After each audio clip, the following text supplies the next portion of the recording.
Wonderful. Hello, welcome to the Ahead of the Curve Innovation podcast. We have today a very special guest, Gijs van Wulfen. He's originally from Amsterdam or Holland. I'm guessing right. Well, it's complicated, Alain. Most of the time it's best to say the Netherlands, but I understand it's completely confusing. Yes. So, welcome, Gijs, to our Thank you. podcast. I'm very happy to have you as a guest. I was following your work the last years. I know that you have a lot of methodologies which you combine. Many of our guests and followers also are very happy to follow this podcast.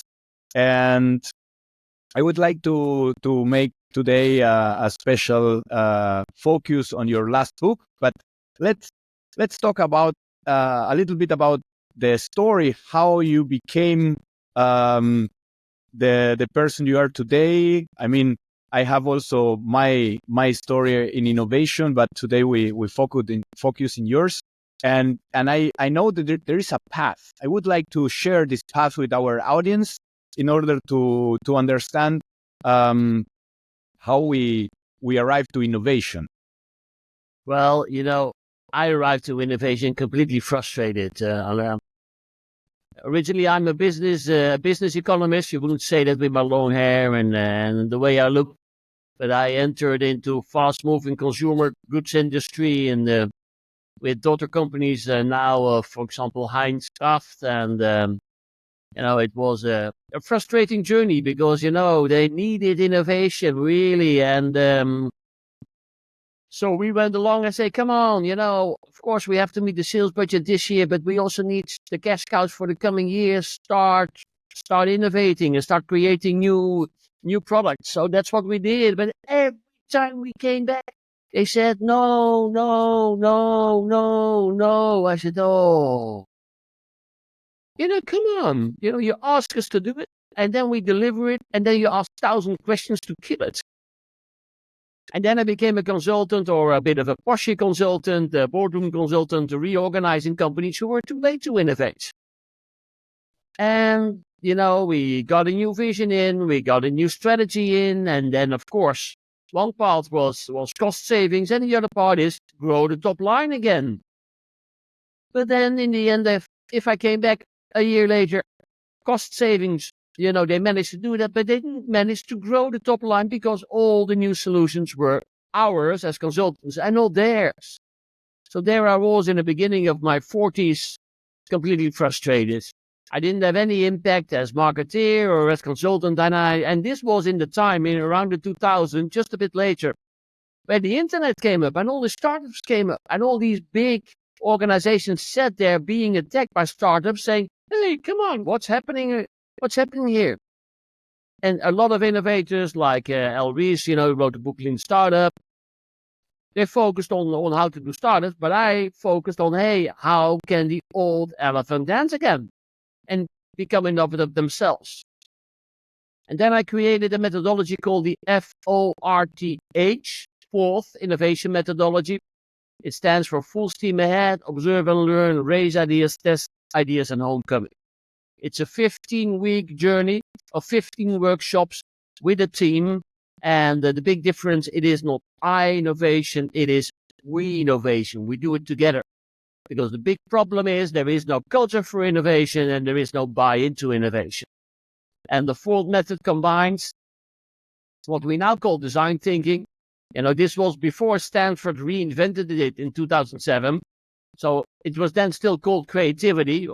And so it combined design thinking with business thinking, starting from the business with making an innovation assignment, then get the blinders off in observe and learn, raise ideas, diverge, converge. We got more than 1,000, 2,000 ideas, select the 15 concepts, test ideas at customers straight away, and then from the top 15 concepts, choose the 5 best ones and bring back business, because that's what the company wants.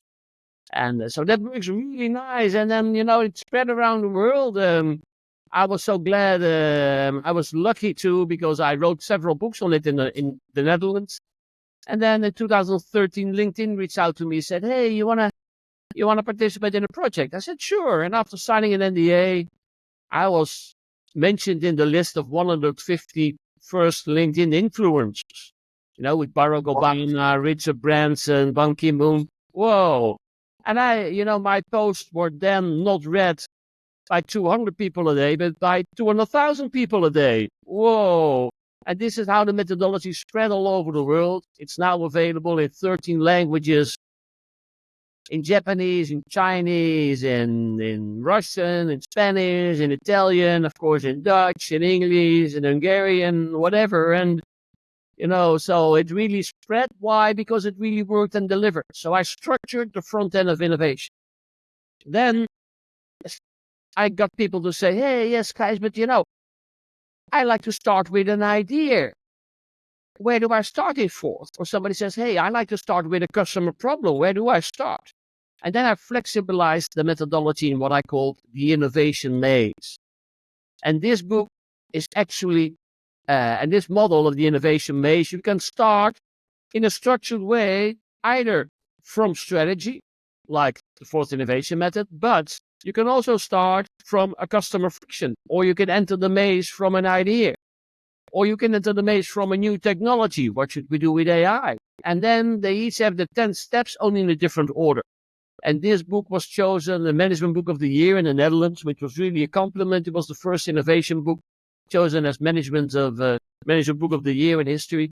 And I really love that methodology. You hear me about it. Why? If people meet an artist, they always want him or her to sing the first hit, the first song they know. So everybody wants me to talk about fourth, but actually the second hit is much better than the first hit. And I made another model, Innovate Yourself. And then we got into COVID, and we took everything online like you did and all the others did too. And we wrote a book on it, Online Innovation, because online innovation is different from in real life innovation. And from that online innovation, it became hybrid innovation, because that's what we will do now and in the future. Our big innovation journey will be facilitated in a hybrid way, meaning you do still some workshops live for effectiveness, and you do some workshops online for efficiency. And combining those will empower big companies to do successful innovation. And then I thought, oh, come on, I've written more than 5 books. I'm okay. And I lived on Crete in nature after COVID. Everything was fine. And then I moved to Milano. And, the energy of Milano got me. And I talked to innovators, and they still have the same issues as I had 25 years ago. It's great. This is one of the things that please. I also recognize that we are still talking about the same problems since the last 20 years. And that's why I'm also very pleasant to have you here to tell us how to change the status quo of the problems for innovation. Yes, well, our focus will change due to technology. Because 10, 20, 30 years ago, we focused on the what as innovation consultants. And people ask me, what should I do? Those times are over. With AI, the what is no problem anymore. If we want 1,000 ideas now, with the right prompt, we generate 1,000 ideas in 5 minutes. If you want a written concept proposal, we get a written concept proposal. If we want 10 business cases, we got 10 business cases in 10 minutes. So we shift from the what to the how. Because, Alain, have you ever seen the board of directors say yes to a computer? Oh, yeah, sure, AI. No, let's do this concept and this concept. Can you develop it for me? Ciao. Of course not. Not yet. It is the buy-in which is the problem. And, I saw everybody still as frustrated as I was 25 years ago. I said, come on, everybody hits the wall of innovation barriers. And I found out, by myself, the hard way, and learning from others, all kinds of strategies to get that buy-in. So that's why I wrote this new book, Breaking Innovation Barriers. Very nice. Thank you for the brief introduction. I know that you have way more to tell us, but let's focus on defining a couple of things which we have in common, which is innovation. What is your definition for innovation? My definition changed. The second book I wrote 11 definitions of innovation. To make it clear, because it's one of the most watched videos I have on YouTube. Innovation is not creativity. Getting ideas is creativity. It's important. It's creativity. Inventing is creating new technologies, which is not innovation. Innovation is transforming new technologies or new ideas into reality. That is what innovation is. So innovation is doing, simply said, new things, or doing things in a new way with impact. And it's all about the impact. And I have seen innovation change, because in the 80s and the 90s, it was product innovation. Then we got service innovation.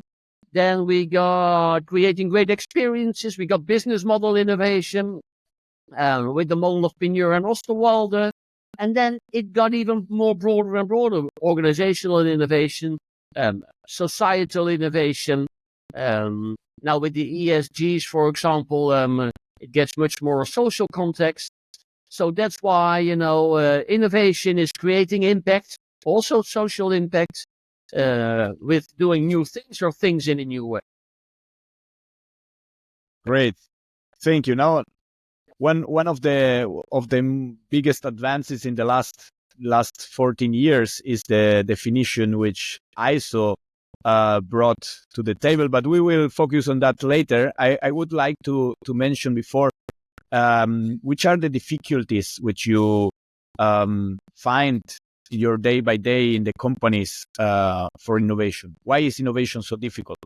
Yes, of course. Well, there are lots of reasons. But, the main reason is, if innovation is transforming ideas into reality, the question is, in an organization, can be a company, can be a hospital, can be a governmental organization, how many people you need? To get from idea to reality, how many people you need?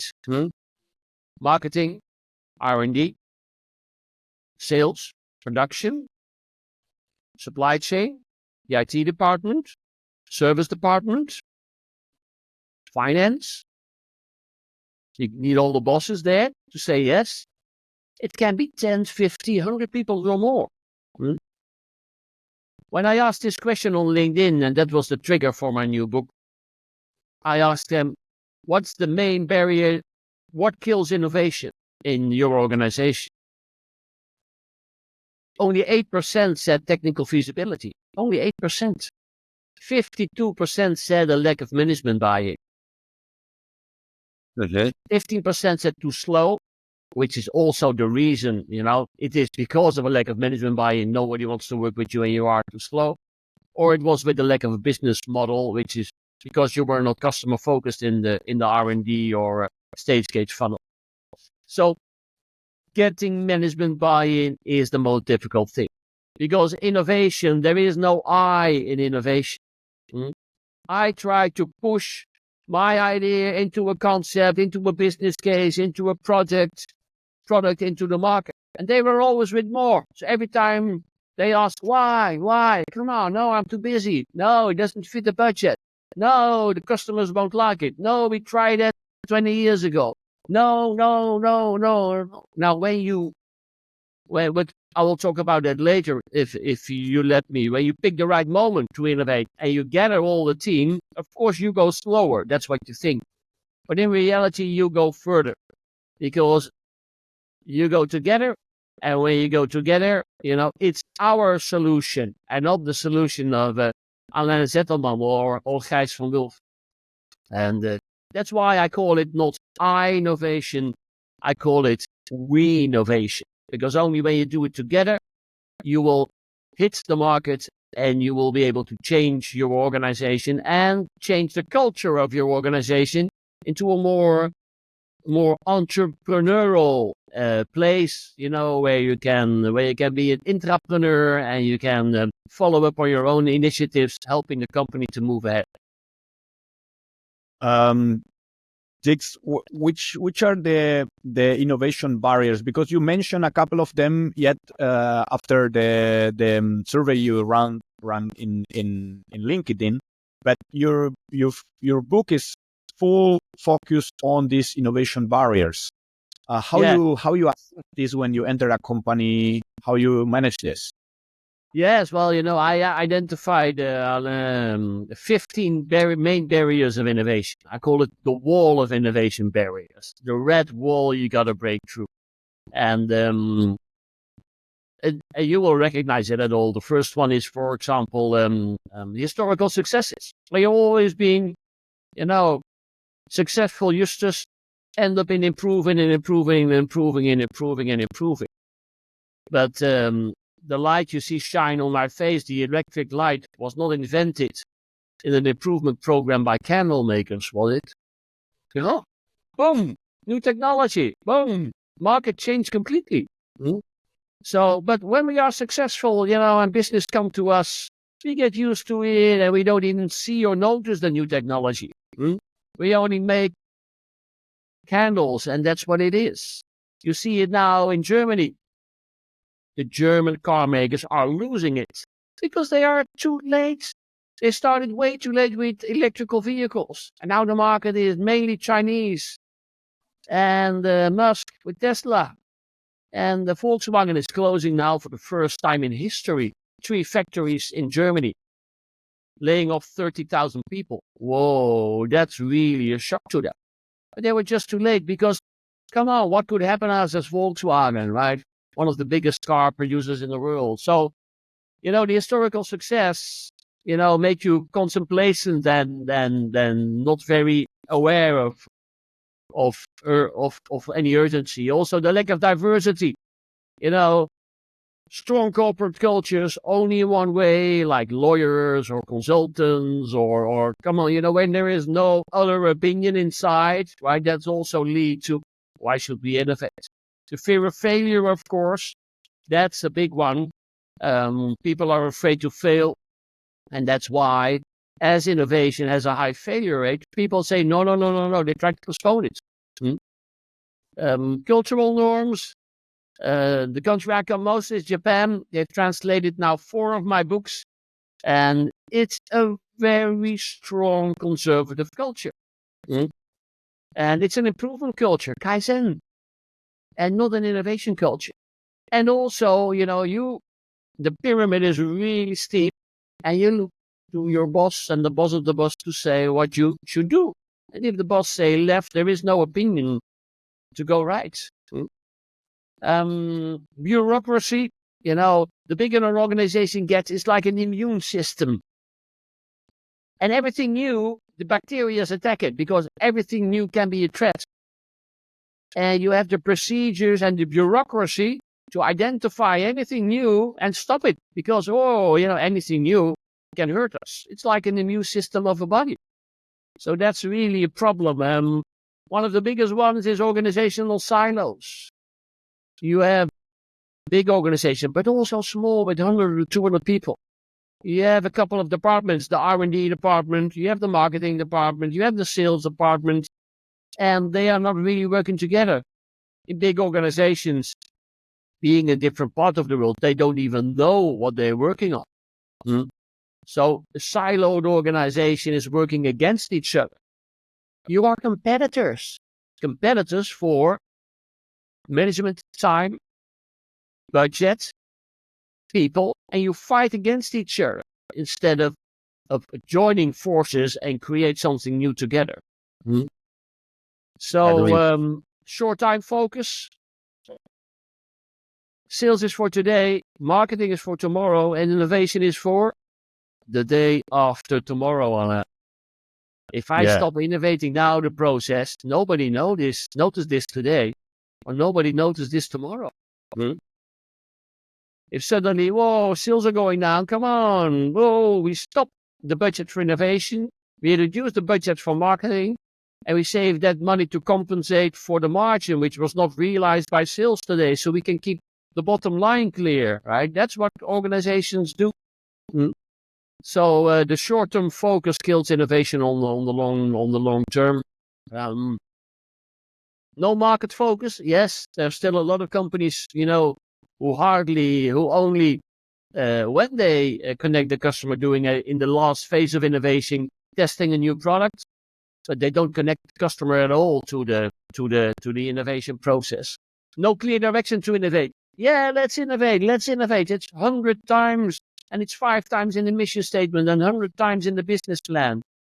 But where? For whom? How? When? All those practical questions most of the time are not answered.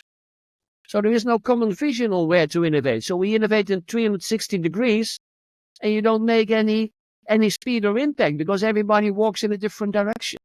Of course, not knowing how to innovate, and for me, one of the most important ones, because I'm not only blaming managers, there's also a lot of way to be a better innovator ourselves. Because most of the time there is no clear innovation return on investment, innovation ROI. Why should I give you 1 million for a project on that? Why? Tell me. What are you going to deliver to me? This is a strong conversation we used to have with the managers. That then appears a lot of horizon oriented people, and I have also the feeling that the C-level is very oriented for the next 3 to 12 months, and that's it. Sure. But then you're talking mostly about big corporations. And they talk mostly about stock companies who are listed at the stock exchange. Yes, I recognize this, right? Worked for a chemical company. They innovate with the front end of innovation. They use to launch new concepts. But, when you're working in a chemical company to make a real new product, it'll cost you 5 to 8 years to go through the stage gate process. In pharmaceutical, 15 years is no exception. So they know that, the value of your innovation funnel really creates the company of the future. But then you're under pressure too from the stock exchange. And yes, they do exactly what you tell me. Come on, long term means 2 quarters instead of 5 or 10 years. But there's a big difference because this is what everybody talks about. But the majority of the company is not stock exchange. There are lots of family companies, lots of medium-sized organizations which are really big, where the inclination to innovate is also not there, or they also don't know how to do it.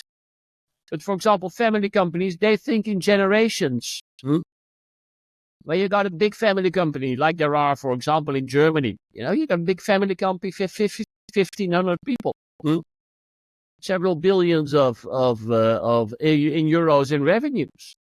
They think in generations. They think, okay, I am now the CEO, 4th generation. There's a 5th generation because I got 3 children and I got 2 divisions. That's 1 division short. Let's create a new division because I got 3 children. It's sometimes simple as this. And they have the long view because they, want to bring from one generation, they want to create a new organization for the next generation. And they are much more longer term oriented. And in those organizations, although they often don't know how to do it, but there is really a strong will and there is really a long time focus still. So, and then when we speak about these quarters and the short and long time vision, what's the right moment to innovate? That's a great question, but I differ a lot from my American colleagues who always say there is continuous innovation, depending on your definition of innovation. I agree. When it is incremental innovation, yes, it's always there. And yes, a radical innovation is not always better than incremental innovation. No, I really love incremental innovation because it gives us the money now to spend on radical innovation tomorrow. But when, it's like a step and a jump. Incremental innovation is a step, and sometimes you must make a jump to the next curve, a jump to the next generation products, a jump to the next markets, a jump to the next technology, a jump to the next business model. Now, it's easier to jump when you're already walking. So, great that you improve, but sometimes you have to take a jump. And in my second book, The Innovation Maze, I identified 2 sweet spots for innovation. Because most of the time we get no as innovators because we come at the wrong moment. Because as startup and scale up, you grow. And then you grow into a big company, and then suddenly, your market saturates and you get more competitors. And as business people, you know that when the market saturates, also the margins go down. So you don't reach your sales level and you reach it at lower margins, meaning the only thing you can control is reorganize the organization, cost savings. First cost savings, second cost savings. In that period, the organization is not psychologically safe. There are all kinds of political games. Do I stay or do I have to go? And you work against each other. And then after several years, after the third reorganization, you are left over with less people. Can we do the same thing with less people? No. That's the moment most people innovate after the third reorganization. They are the innovators, as I call them, instead of the innovators. It was Dr. Norbert Reithofer of BMW who said 10 years ago, and I read this in a magazine at the hairdressers. As you can see, my hair is pretty long, so it's really coincidence. And he asked him, Dr. Reithofer, why does BMW spend now suddenly 200 million on electrical vehicles? And he said, because doing nothing is a bigger risk. And that's when most organizations do. Now, that's no problem. That's the moment, you must innovate. But going back, when is the moment you want to innovate? If it costs me 5 years to go from idea to reality, and it costs me 5 years to reach, after introduction, the break-even point, before I need the extra money, the extra profit, it's 10 years. So I should start 10 years, meaning that at the moment your company grows, that's the moment you want to innovate. Because there you have the time to develop, the time to introduce, and the time to make it profitable. Those are the real innovators. But there's only one innovator, and there are 9 innovators, right? Now, what do you do as innovation facilitator or internal innovation consultant or innovation manager? You have to pick the right moment. If you launch it in the board meeting at the wrong moment and they say no, boom, your whole proposal is gone. You can't come Alain, after 3 months again say, here I am again, same proposal. What you say now? Yes? No. And you mentioned, yes, please. Very interesting point. You arrived to the board of directors and presented in the wrong moment. But yes. This is a provocative question now, which are the KPIs which the board of directors do have today, and which should they focus on in order to know if they are in the right moment or not? Because in my experience, they are way too conservative and they have a big lack of innovation KPIs, so they are lost.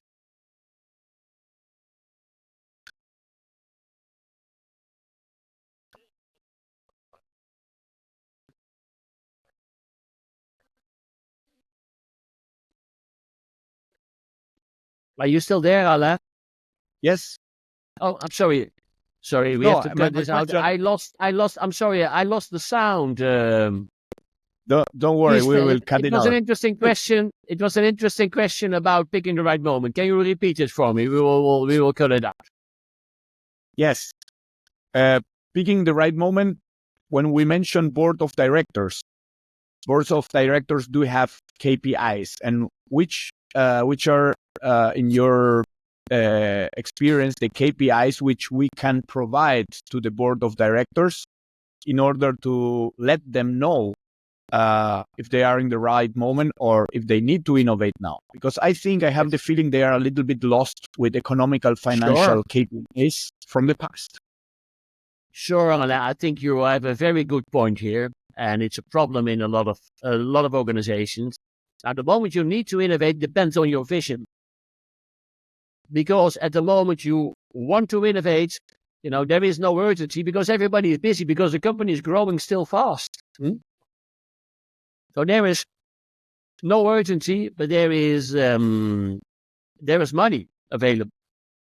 When you go over the hill, on the other side, when we must innovate, there is urgency but no money.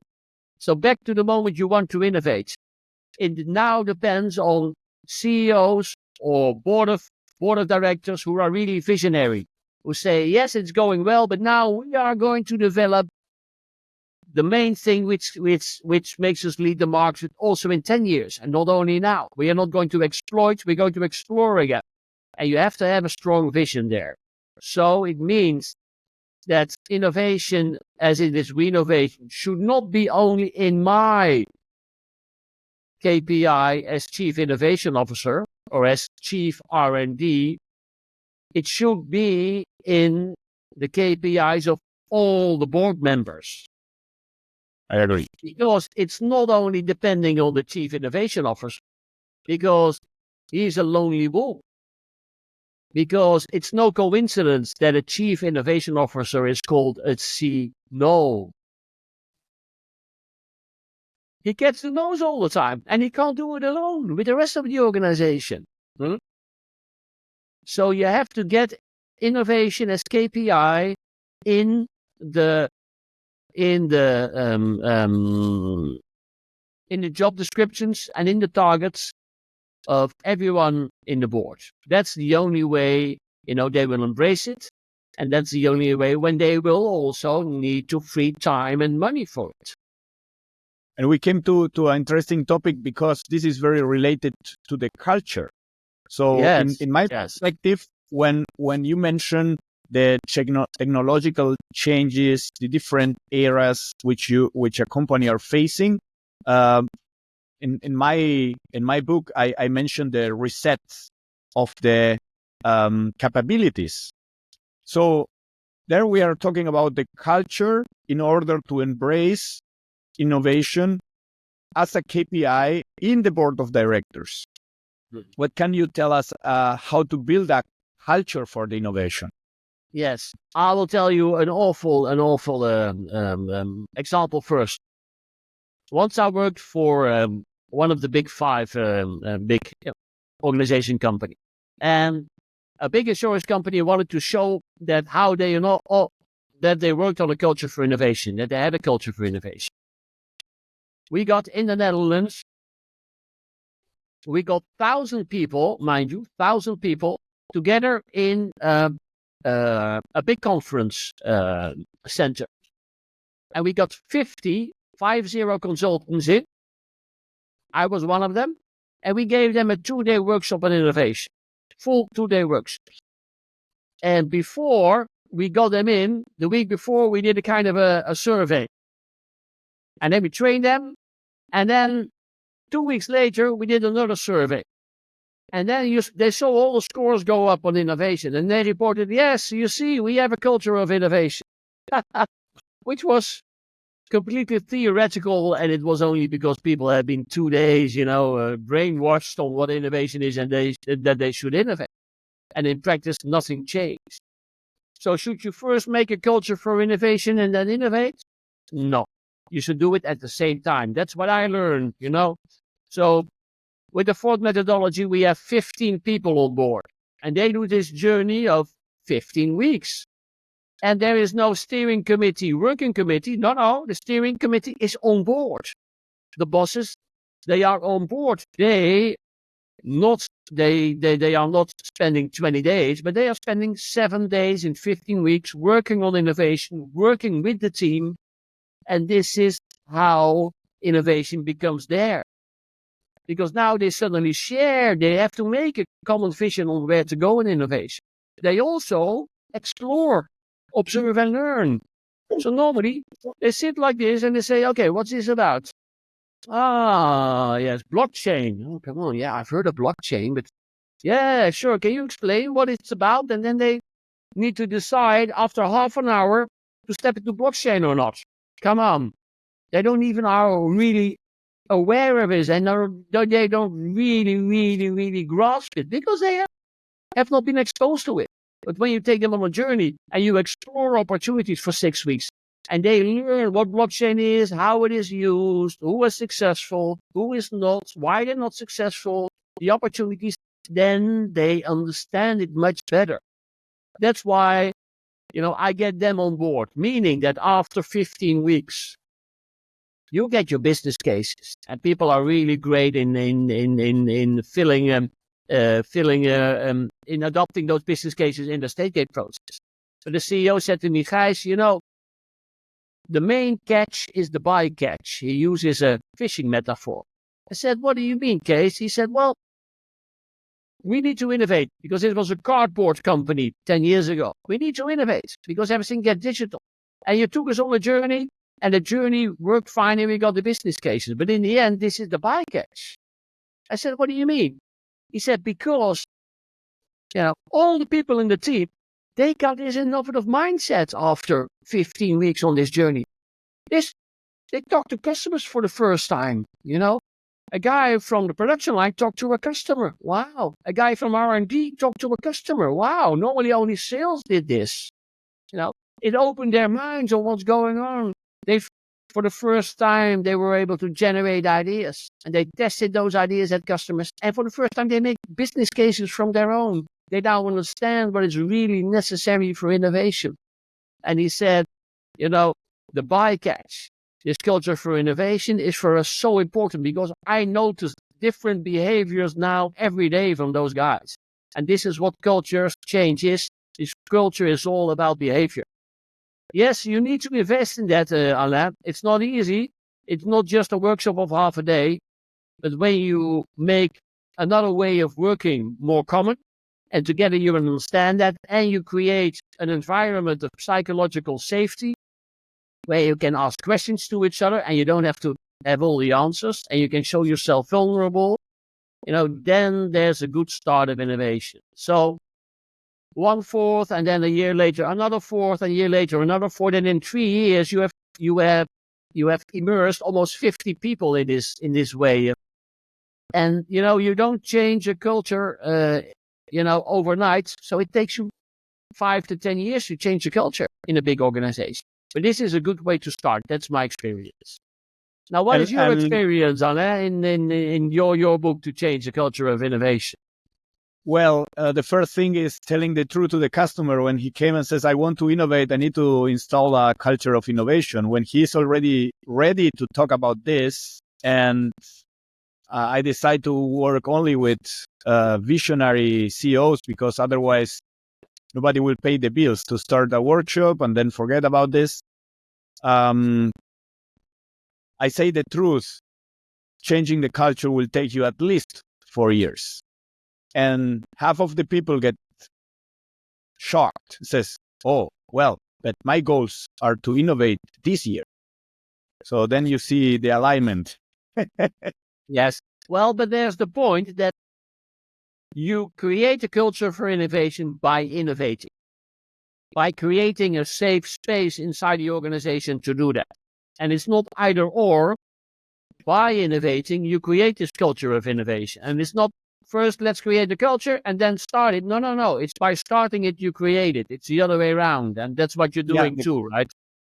The question is, who started this? And in my experience, when the innovation initiatives start from a marketing department or a product department, they have a lack of strategy alignment. So what I try to generate is the situation where I begin these conversations with the C-level or the board of directors and says, guys, if you don't have the vision at the top management that you are willing to do the efforts and have the time and support the ideas, then you will generate a lot of very enthusiastic employees who bring you on the table the goose with the golden eggs.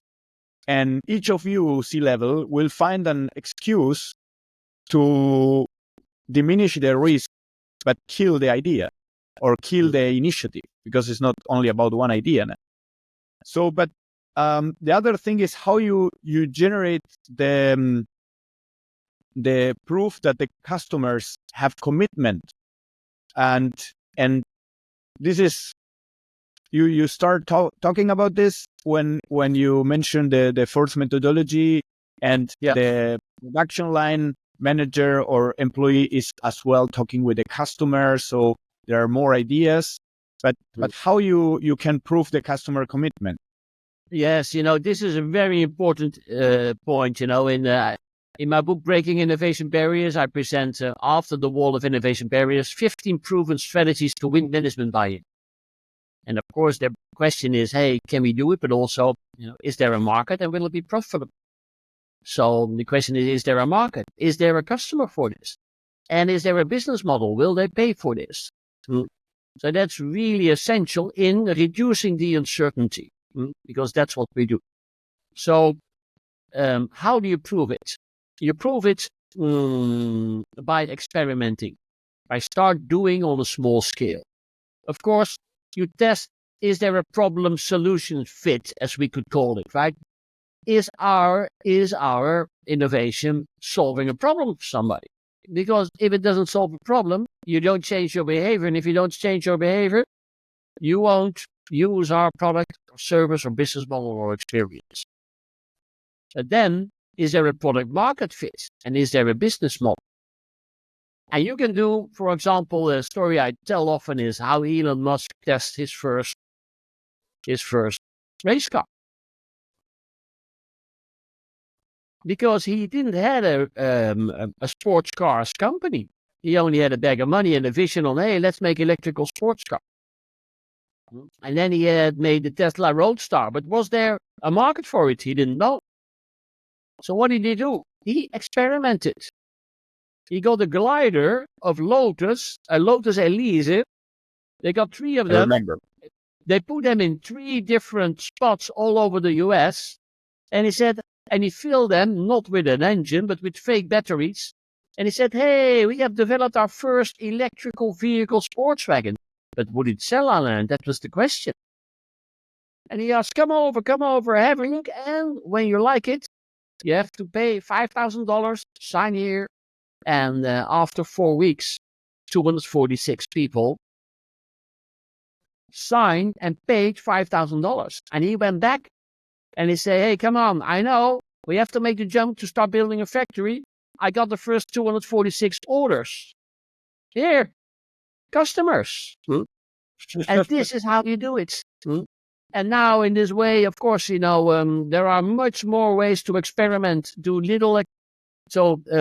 live market experiments. And then you see, okay, and you pivot, because you learn a lot. And then when it's good enough, and the business case is good enough, then you present it. So stop making another versions of Excel until the business case hits the KPIs, right? We can all do that. And in the end, everybody's disappointed because CEOs say, hey, come on, you always overpromise. Show me. So when you can show a committed customer, then you have the buy-in of the management. Especially in business to business, find a lead customer, find a co-development partner, and co-create together in your stage gates. Make it a co-creation project. Because if I am early in a value chain and another value chain partner downstream wants to develop it with me, I got the first client in. And so co-develop with them, because a committed customer in business to business is the best way to show that there's a market. Of course, I agree. And how can we, I would like to bring a message to our audience for everyone who wants to become a great innovator. How can you became a great innovator in the company? Oh man, that's a long journey. And it's in my book I present 10 characteristics of great innovators. You all need them. There are 360 around. You have to start somewhere. Of course, you have to be courageous. You have to love your idea. You should not influence only the minds, but also the hearts of people, because it's all about getting buy-in internally. Because your enemy for innovation is inside, it's not outside, right? So for me, 3 things are important. And of course, the first one is be persistent. Turn no's into yeses one by one. And it's a long journey. Innovation doesn't stop at the first no. That's the moment it really starts. And you start transforming those no's into yeses. It takes a long time. Then it was there always, but we now coin it better, I think, is be a storyteller. Make a story and present those stories. And stories also touch hearts and touch minds and emotions. Tell, why do we need to innovate? Start with a customer problem and tell this nice story of a customer who then found out our new solution and created value for his or her customer. And that's why we should do this, because we create value for the customer of the customer. So be a great storyteller, and you don't have to change a lot. Anybody, people from R&D can be an innovation facilitator. From marketing, they will do it completely different. Even a digital nerd can be an innovator. Yes, you can. There are wonderful innovators and also wonderful renovators and facilitators. So just stay authentic, because it's all about you, and it's all about, can you convince me that this is a good idea with all the arguments, but also with your own personality and with your own drive and with your own passion. Great. I am on this journey as well. We never stop getting better in the innovation journey. But how can I be better tomorrow in creating innovative Well, I will tell you, my personal story is this. As you know, in the beginning, in my 30s, in my 20s, and my 30s, I fought against the rest. We should do this, and when they didn't do it, I got angry and disappointed in me, and I fought against the rest. And I hated those conservative people. And then there was a change. Because then I had the insight, hey, come on, who determines the speed of an organization? It are not the innovators. Who determine the speed of a herd of animals? Not the fastest ones, the slowest ones. Come on. One day there we always have the Waldorf and Stetlers from the Muppet Show in every organization. I went to lunch with them. I saw them in the canteen and I just joined them. We never joined tables. And I joined them and we had a nice conversation. Then I joined them again. So instead of fighting the conservative people, I postponed my judgment. And I start understanding them. And when I could understand them, I could connect to them. And when they connected with me as a person, they appreciated me. And when they start appreciating me, they start listening to me. And when they started listening to me, they started to follow me. So you should accept that conservatism is the normal and that not innovation is the normal. And when you accept that being conservative is the normal and you start facilitating others, because it's not about you. You are the front runner. It's, can we move the others? And when you change your role from the consultant and I am the leader and the project manager into a facilitator, you facilitate them to move instead of you move. So when you turn from a manager and a consultant into a facilitator, and you focus not on the innovators, then you have a nice project, but nothing happens because the conservative people are not connected. When you focus on include the conservative people, that will make you a much more effective innovator as of tomorrow. Thank you. Thank you for this great picture and perspective. Really appreciate. One more question.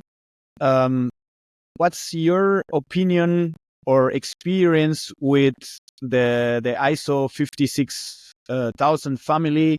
Last month, 17th of October, was the launch of the ISO 56001 in Peru in the International Innovation Forum, where I had the glad experience to be the opener, the keynote speaker, and joined the whole committee of ISO. Wonderful people who was maybe already present in the digital transformation of IBM in the 80s, and share a lot of interesting different perspective.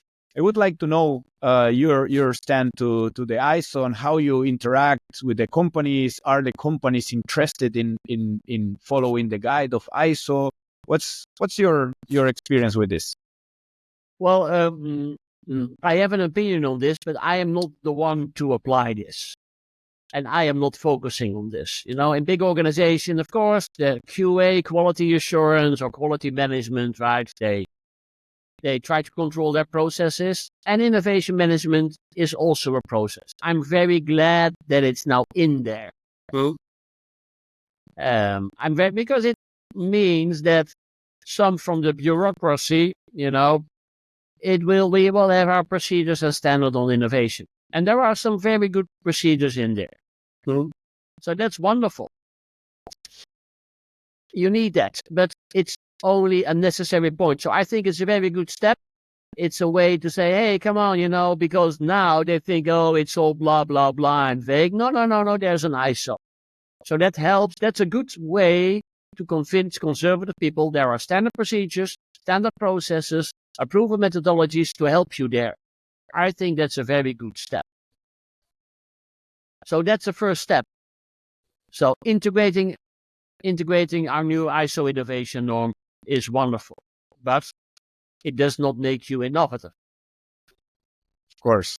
I also have the feeling that this is a foundation, and we need to now start the next floors. And when you build a foundation and you get money for it, it's obviously that you're going to build a house on it. Yeah.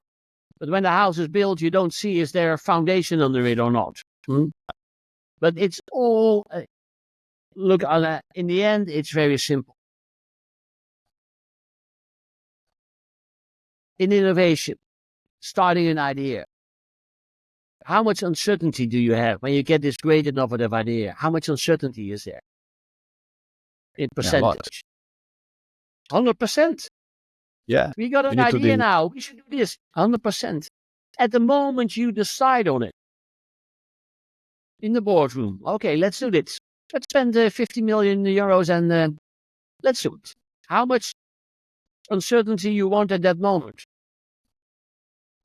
Yeah, almost zero, or at least.